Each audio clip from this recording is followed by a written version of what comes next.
my toque, which I took off because the heat is on. So what do we got here? We got nothing but trouble. I know, Gaylord, I read your comment. Should have put the spider gears back in. I know, but too late. 250 bucks later. So I got everything back together, figured out where the groove was to put the C-lock in. I drove the pin in, took 5 minutes of hammering to get that pin in. I watched the video. Took him 5 seconds, took me 5 minutes. Then the bolt to hold the pin in wouldn't go in. I had to fight with it. Finally took it out and ground some of it off so it wouldn't break off. I know they break. So everything's back together. I just don't know why that pin drove in so hard. That's tight. This is not a 1 hour job. Nothing ever is. Oh, 15 minutes. You'll be good to go. You gotta put grease on those things so they don't keep dropping. I did that.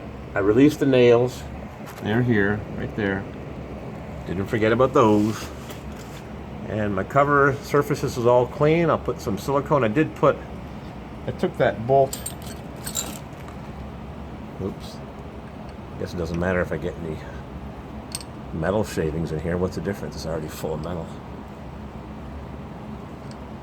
When I took the bolt out to grind it on my grinder to take it down a tiny bit, real rough mechanic, I did put some thread locker on it right there. My phone's gonna go dead like usual. So I'm ready to put my cover gasket on and see if I have pawsy or if I have a problem. And I'm betting I have a problem. Even though the pin only holds the axles apart, that pin drove in really hard. So I don't know. Guess we'll find out. I don't have a spare diffie, nor the inclination to take off my nice rust-free diffie. Just a little bit of rust, a little bit of sandblasting this summer. Should be good to go.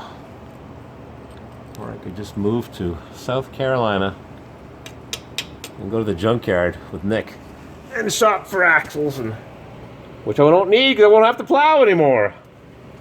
So you guys at USA Gear, you need to overhaul your manual and talk about things like C-clips. How do you put them in? You don't even have the groove shown here. I'm not dumb, but I'm not that smart. I have to watch a video on YouTube. More information is needed. There's more stuff in the back, but that's for Toyota V6. It's unrelated. Similar, but different. 4 to 8 and 9 inch. Nice to have one in the Turbo Weasel. I think my 2500 has one. I'm not driving that in the winter. Yeah, Spartan, Locker, USA Gear. Doesn't say where it's printed.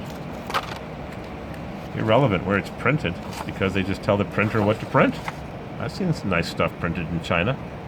They just transcribe it from, or whatever, send it by message. I'm getting delirious. I'm getting aggravated lying underneath here. I'm getting too old for this. I'm an old man. I'm gonna go sit on my couch and watch the birds. So we'll see what happens when the cover's on. I'll lower it, turn off my heat, clean up the big mess here.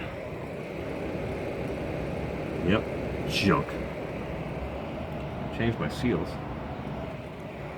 Clean up and let her down and go plow the yard. Because, my golly, look at that rust. We had snow, and lots of it. The neighbor came over with a brand new 2500 with a nice stainless steel V-plow, and he was pushing that truck. Let me tell you, he was on it really hard. Up and down through the gears like a water pump. No wonder those things blow up. Transmissions, doesn't matter if he had a 4L 8000. He was beating on that truck, pushing the snow. Late model truck, couple 3 years old, $50,000 truck. But he blows up more parts than I do on this truck that I've plowed with for 10 years, more or less. Alrighty. Gasket and cleanup.